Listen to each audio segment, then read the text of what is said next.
Good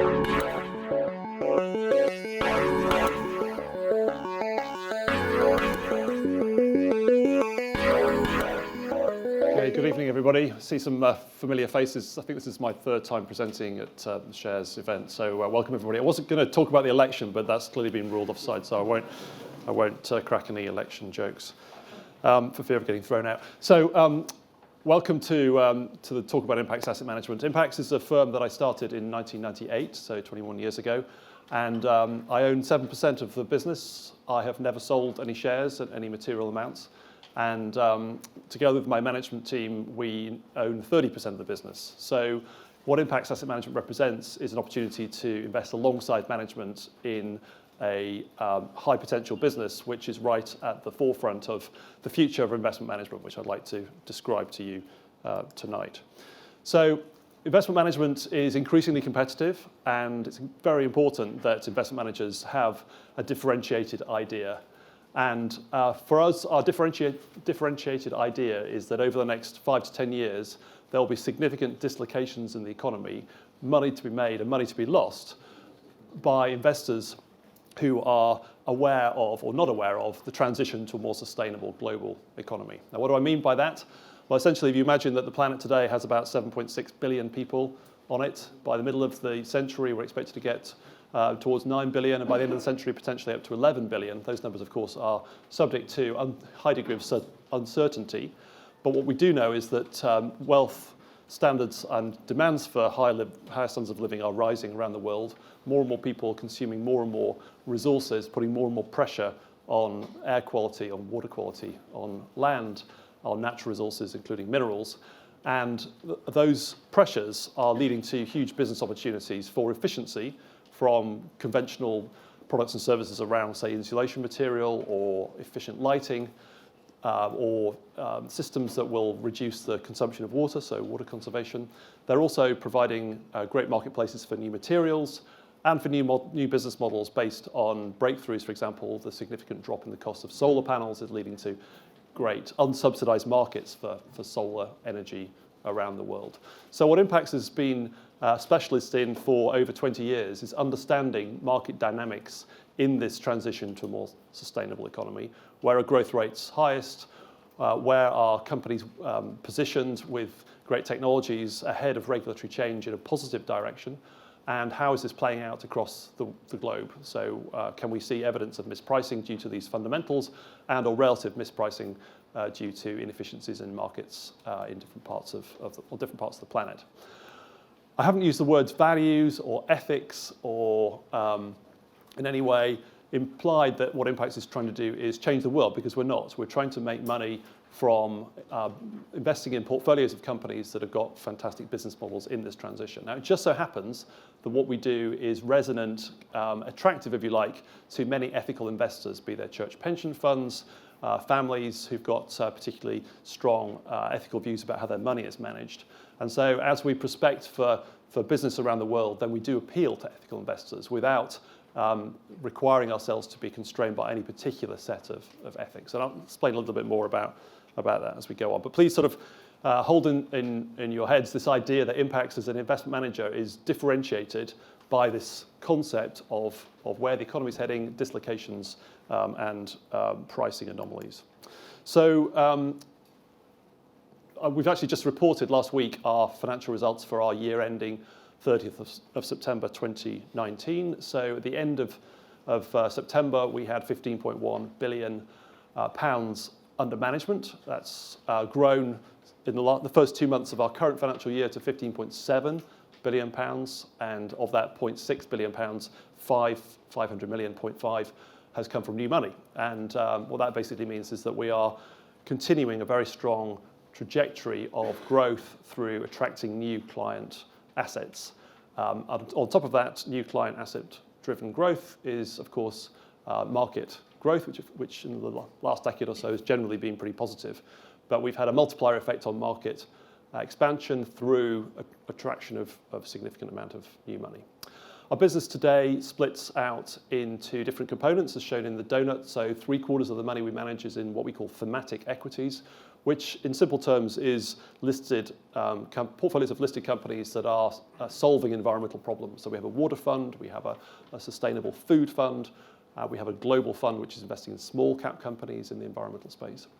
In addition to that, we have a real assets business in the bottom right-hand corner, sort of 4 o'clock on the dial, which is building infrastructure, wind farms, solar farms rather, and once they're built, selling them to utilities or long-term infrastructure investors.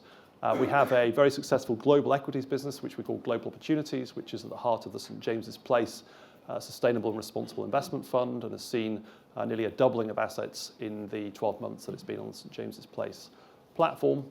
And then in the light blue, we have the businesses or the funds that are managed by the team that we acquired through a deal we did in January 2018. We bought a business called IMPAX World Management, which had been a distribution partner for us for our funds in the United States. But because their family owners decided in 2017 they were wanting to sell their stake, we ended up buying that stake, and we bought the IMPAX business, and we've now spent nearly 2 years integrating it.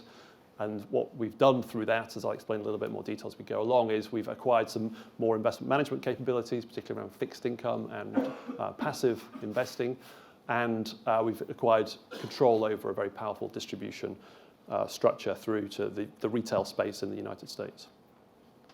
Other information on this chart, we've got really one of the largest investment teams in the world in this area. So as you can imagine, the sustainable economy, climate change, air quality, water scarcity, understanding how to manage around risk of drought, wildfires, etc., is particularly topical in the investor community at the moment. And Impax has more expertise almost than anyone else on the planet in translating those risks and opportunities into investment insights around how to build portfolios of listed companies, equity, fixed income, but also in the private equity space.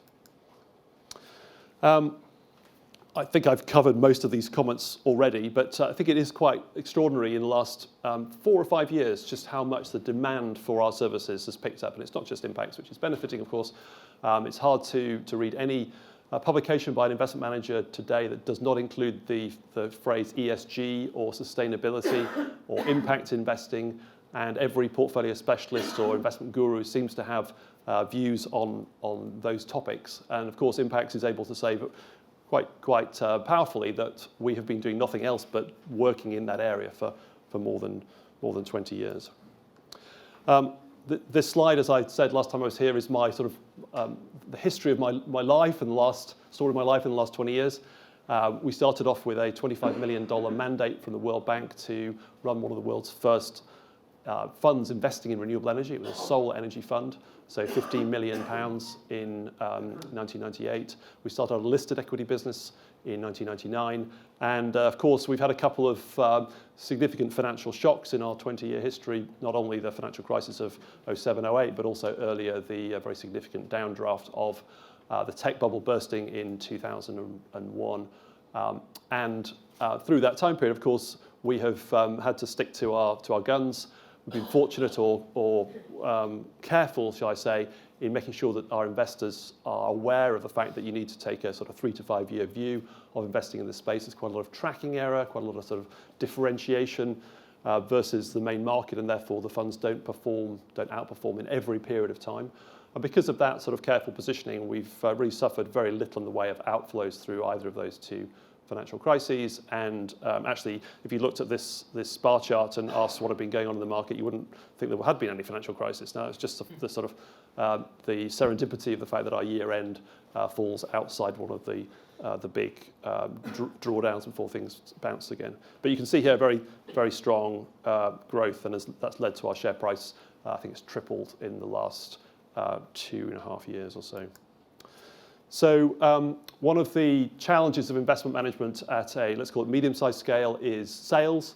And what institutional investors really like is that the investment management teams are focused on managing the money and are not constantly running around the world chasing assets. The phrase asset gatherer is a pejorative label to those investment managers that perhaps haven't got great investment performance and are just running around trying to sell stories. So we've really tried to avoid falling into that trap. We have a a very powerful network of distribution partners, sales partners, if you like, around the world, particularly BNP Paribas Asset Management that owns 25% of the business. So the IMPAX Asset Management Group PLC is 25% owned by BNP Paribas Asset Management, 30% owned by management.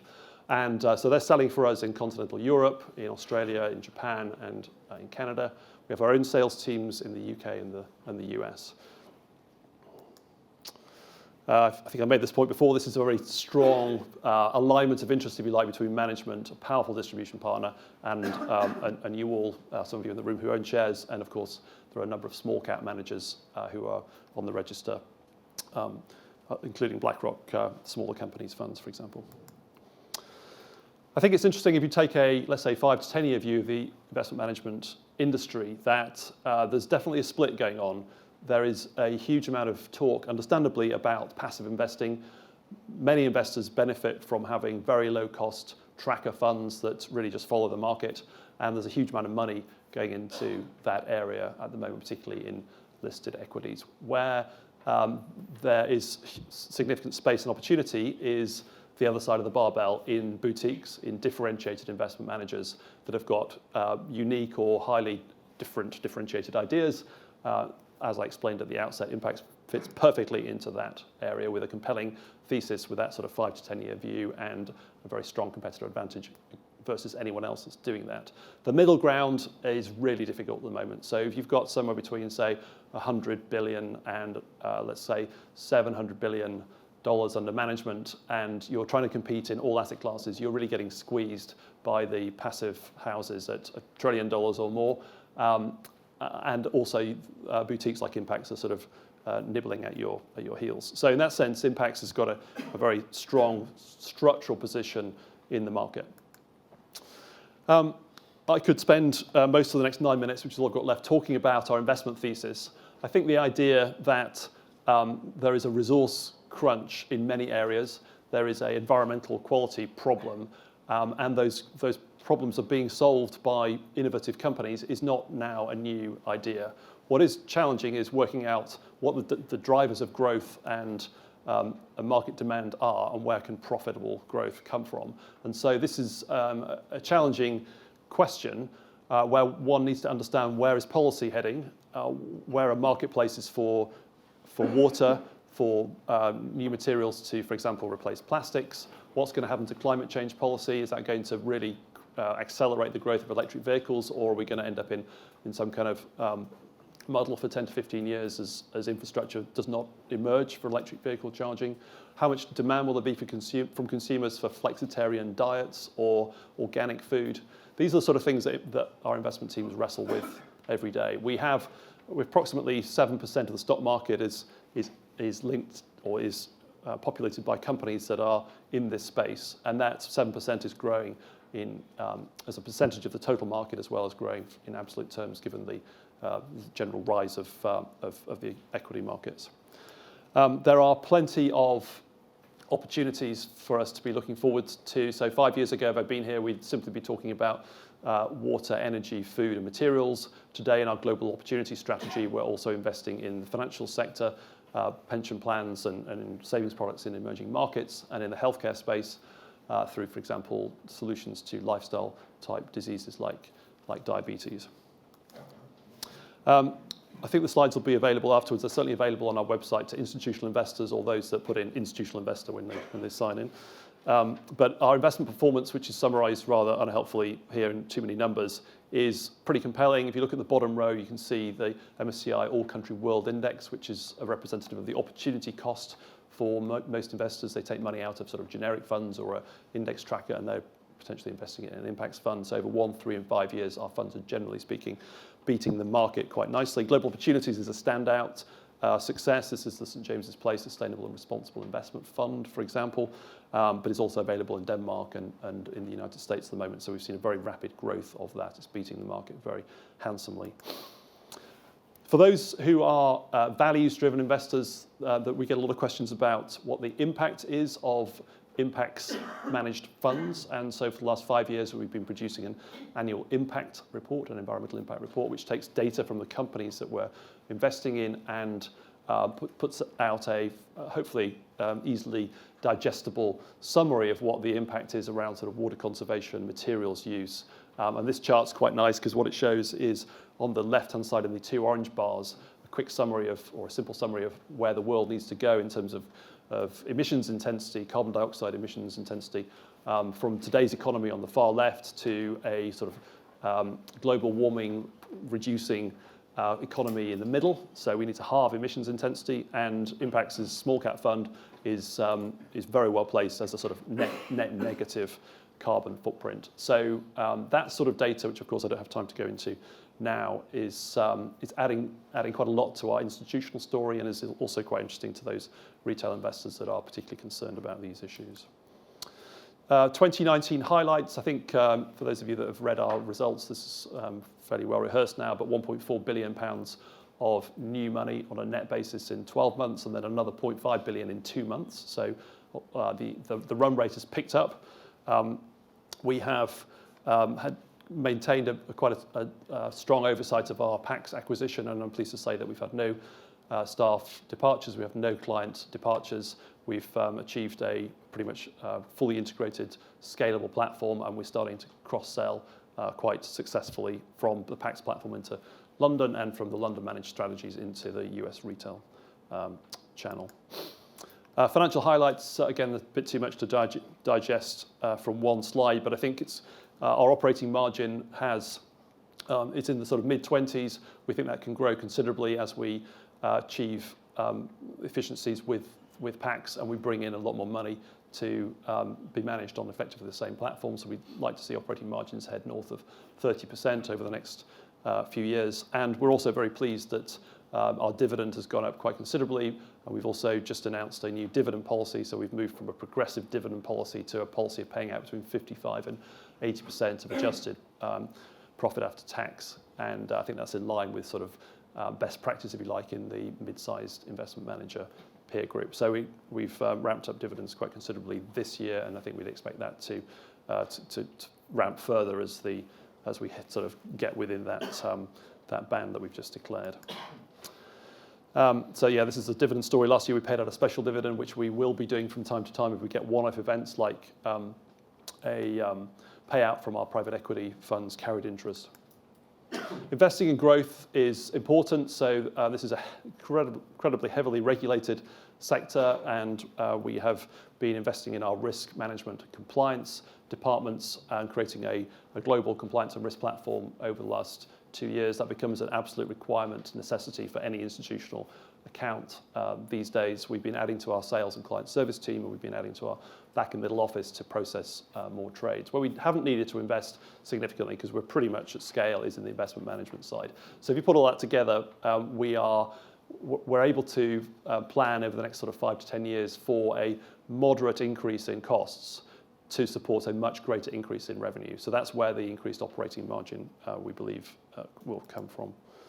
So I think just in summary, then, obviously I haven't really had time to go into a lot of detail here. For those of you that have been here before, heard me before, you probably heard the same sort of messages. But what's really powerful about a differentiated investment management business is that provided you retain your investment team, you align your interests with the investment managers, provided you avoid star manager culture where one person or a few individuals feel that they own the clients and they own the revenues, which we've scrupulously avoided now for 20 years, provided that you've got a compelling investment idea and a robust investment process that you stick to, there's absolutely no reason why you can't continue to generate strong investment outperformance relative to the market. And then if your distribution, your route to market is well differentiated and well resourced, then there's no reason why you can't have a phenomenal future. And I think we've proven in our growth in the last 4 or 5 years or so that we've had a really exciting period of scale. But at $20 billion, 15 or so billion pounds in the management, we're in the middle bracket, but with no reason why we can't double or treble the size of this business over the next 5 to 10 years by just executing on the fairly simple core plan. So I'm going to stop there. I think I've got a minute in the tank. So hand over to Q&A. Okay, lovely. Thank you very much indeed, Ian. Thank you. If you have a question, please raise your hand and wait for the microphone before you ask. So do you have any questions in the room, please? Deathly silence. Gentleman here. So you, without the PAX acquisition, you've had an increment to AUM of about, what, 4 billion since end of 2017. And I'm just wondering how difficult it is to actually invest that actively. And are you being helped by the fact that every company out there is now got an ESG tag, so that you can effectively broaden the horizon of the type of companies you're investing in? Can you just comment a little bit about how some of the challenges of getting this new money into an active investment strategy? Yeah, sure. Let me see if I can go back to so this slide. So the 3/4 of that donut in thematic equities, those funds are all in companies that are providing solutions to environmental problems. So there's no ESG tags or greenwashing or pretense there. There's no Shells or Volkswagens. This is sort of robust companies in water treatment or solar panel manufacturer. They tend to be mid-size or smaller companies, so there is a capacity issue, and we're very scrupulous about measuring capacity. So we want to make sure that we can liquidate a percentage of our fund within a certain number of trading days, given normal market conditions, and we're very transparent about how we do that. That amount, which is roughly sort of £11.5 billion or so, we think there's probably another sort of £5 to £10 billion of capacity in that thematic equity space, and then we're going to be done. So this is part of the reason why we did the PAX acquisition, because that's not in the thematic equity space. What PAX does is use enhanced risk analysis informed by sort of ESG thinking to get an insight as to the risk characteristics of fixed income and equities. And the result of that is that their strategies are much closer to the benchmark than the London managed strategies in, say, thematic equities or global opportunities. So it's a sort of different approach, much greater capacity, but much less differentiation versus the competition. But equally committed to avoiding the sort of greenwashing or veneer of ESG without really deep diving into where valuation anomalies are. I had a question in on a similar theme. On the real asset side, we had a very successful octopus raise in the last week or so.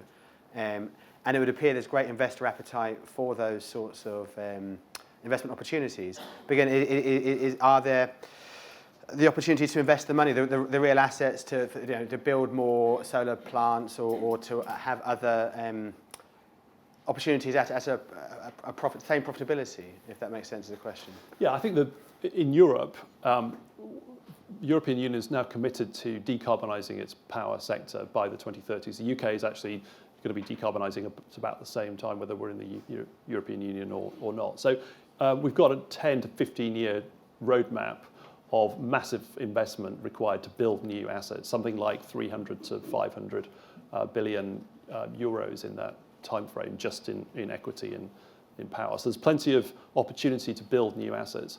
What the listed infrastructure funds are doing is buying already built assets because they want the yield, they want the income, because that's part of the financial pitch. What we're doing is building the assets so they can buy them.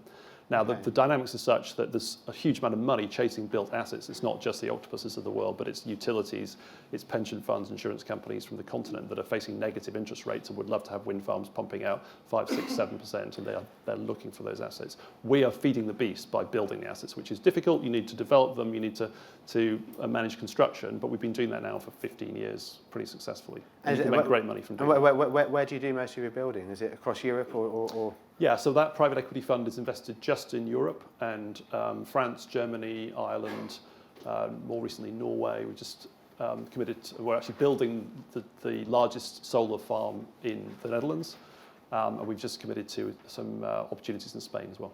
Lovely. Any more questions? Got time for one more? Gentleman here, please, Peter. How have the valuation of the thematic equities changed over the last few years? So the thematic equity strategies, which is the 3/4 of that donut, we do pay very close attention to the aggregate valuation numbers. So what we tend to find is that they trade at about 10% premium in terms of PE to the rest of the market, but the underlying expected growth rates is quite considerably greater than that. So the PEG ratios tend to sort of price earnings divided by growth, tend to oscillate between sort of 0.5 and 0.8. that's a very simplistic measure, of course, but anything less than 1 is sort of good value. So generally, we're buying growth, but buying it relatively cheaply. But has that PEG ratio average moved up over the last few years? It's actually moved down because the growth is coming back. So we're generally finding that the premium you pay for these stocks doesn't in any way reflect the growth potential. And if you look back at historical earnings growth, our portfolios have been delivering earnings growth at about twice the rate of the market for the last, say, 5 years. Lovely. Thank you very much indeed. I think we have to call it a day there. Ian, thank you very much. Thank you. Okay, thanks.